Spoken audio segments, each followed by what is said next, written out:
네, 루팡입니다. 지금부터는 시험 입력 부분 말씀을 드리도록 할게요. 자, 시험 입력을 클릭해서 보면 시험을 입력하기 전에 그 입력할 그 시험에 대한 설정부터 끝낸 다음에 문제를 입력해서 시험 입력을 완료할 수가 있습니다. 자, 시험 설정을 먼저 하지 않고 문제 입력부터 하면은 안 돼요. 시험 설정 이후에 문제를 입력할 수 있습니다. 이렇게 되어 있죠. 시험 설정을 마친 다음에 문제를 입력을 할 수 있다라는 거 알아두시면 되고요. 자, 그러면 문제를 한번 설정을 먼저 해보죠. 자, 시험 제목을 이제 제목을 쓰는 거죠. 여기다가 제목을 뭐라고 쓸까요? 제 1회 수능 대비 모의고사 이렇게. 그리고 과목을 골라요. 여기는 과목은 여기 과목 관리 있죠? 거기에서 입력했던 과목들 그게 나오는 거죠. 여기서 이렇게 선택을 하면 되는 거예요.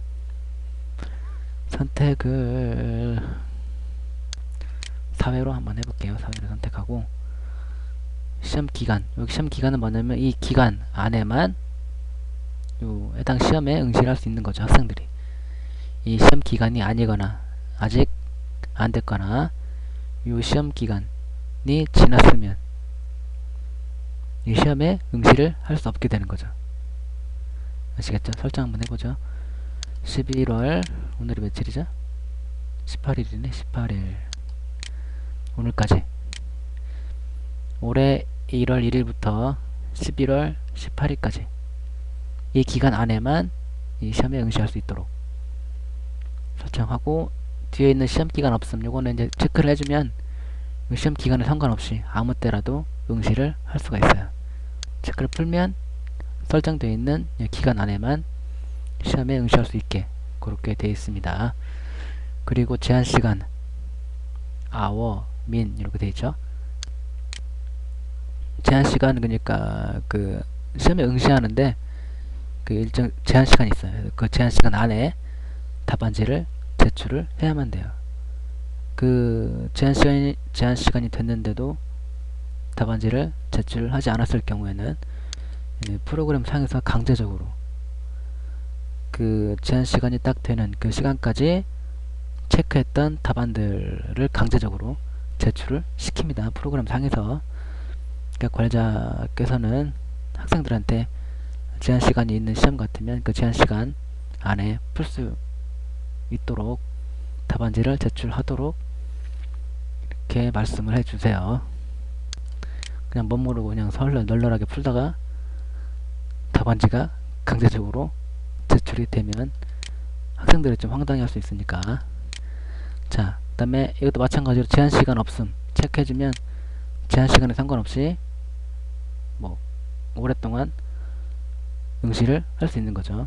풀면 제한시간 안에 풀어서 답안지를 제출을 해야만 되는 그런 겁니다. 그리고 응시 타입 이건 뭐냐면 한 문제씩 응시. 요거는 이제 그 하나의 페이지, 그러니까 시험에 응시를 할 때 문제를 한 문제씩 보여줘요. 그래서 한 문제를 풀고 다음 버튼 눌러서 다음 문제로 가서 또 풀고 다음 버튼 눌러서 또 다음 문제 풀고, 그리고 뭐 이전 버튼, 이전 문제 버튼, 다음 문제 버튼 눌러서 문제를 이렇게 페이지별로 이동해서 볼 수 있는 그런 응시 타입이 한 문제씩 응시라는 그 타입이고요. 여러 문제를 한 번에 응시 1단, 여러 문제를 한 번에 응시 2단. 이거는 그 한 페이지에 여러 문제가 다 나오는 거죠. 그러니까 출제됐던 문제가 하나의 화면, 하나의 페이지에 다 보여지는 거예요.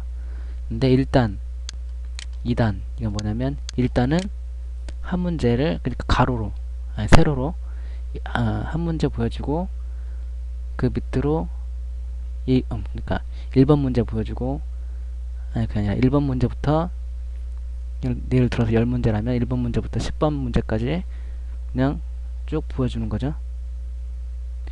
근데 2단은 화면을, 페이지는 한 페이지인데 화면을 2등 분하는 거죠. 그래서 왼쪽 오른쪽 이렇게 해서 1번부터 5번까지, 예를 들어서 10문제라면 절반으로 잘라서 1번부터 5번까지는 왼쪽으로 보여주고, 또 6번부터 10번까지는 오른쪽으로 보여주고 해서 한 화면인데, 하나의 페이지인데 왼쪽 오른쪽으로 2단으로 나눠서 그렇게 분대를 보여준다라는 거죠. 선택을 해서 하시면 되겠습니다. 저는 뭐 1단으로 한번 해보죠. 1단. 그리고 중복응시는 허용 마감 이렇게 되어 있죠. 중복응시 허용은 하나의 학생이 하나의 시험에 여러 번 응시를 할 수 있게 그렇게 설정을 하는 거고요.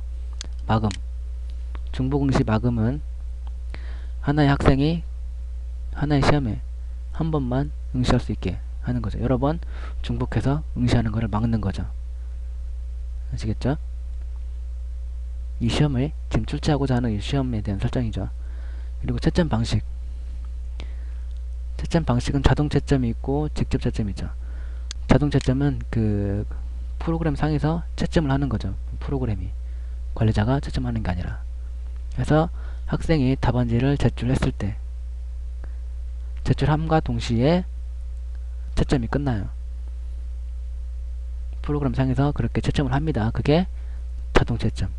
그리고 직접 채점은 학생이 답안지를 제출하더라도 답안지가 채점을 하지 않아요. 프로그램 상에서. 그래서 시험이 끝난 다음에 관리자가 직접 학생들의 답안지를 보면서 마우스로 체크해서 직접 채점을 하는 게 바로 직접 채점 방식이 되는 거죠. 근데 자동 채점하면 좋은데 문제가 있어요. 뭐가 문제냐면 이게 프로그램이기 때문에 푸시 하나라도 틀리면 틀린 게 되죠. 뭐 객관식 같은 경우는 상관이 없는데 주관식 같은 경우, 예를 들어서 뭐 주관식 정답이 이순신 이라고 봤을 때 학생이 주관식 답을 썼을 때 이순신 장군 또는 이순신 장군님, 뭐 성웅 이순신 이렇게 쓸 수 있잖아요. 그죠? 그게 다 정답인데 이건 푸시 하나라도 틀리면 틀린 게 되죠. 그래서 이순신이 아니면 이순신 장군, 이순신 뭐 장군님, 성웅 이순신 하더라도 틀린 게 된다라는 거죠. 띄어쓰기 하나, 뭐 마침표 하나 나도 틀리면 틀린 게 되죠. 자동 채점은 프로그램으로 하는 거니까. 아시겠죠? 그래서 그렇게 주관식이 있을 경우는 단답형 같으면 상관없지만 좀 답이 여러 개가 나올 수 있으면 직접 채점으로 이제 선택하셔서 나중에 관리자가 직접 채점을 하는 걸로 하시면 되죠. 그리고 시험에 이제 그 파일을 업로드 받을 수 있는, 입력 받을 수 있는 게 있어요. 그래서 학생이 답안지에다가 파일을 등록해서 보낼 수 있는 그런 형식이 있는데, 그런 형식 같은 경우도 프로그램이 그 파일을 받아보고 파일을 분석해서 어떻게 할 수가 없어요.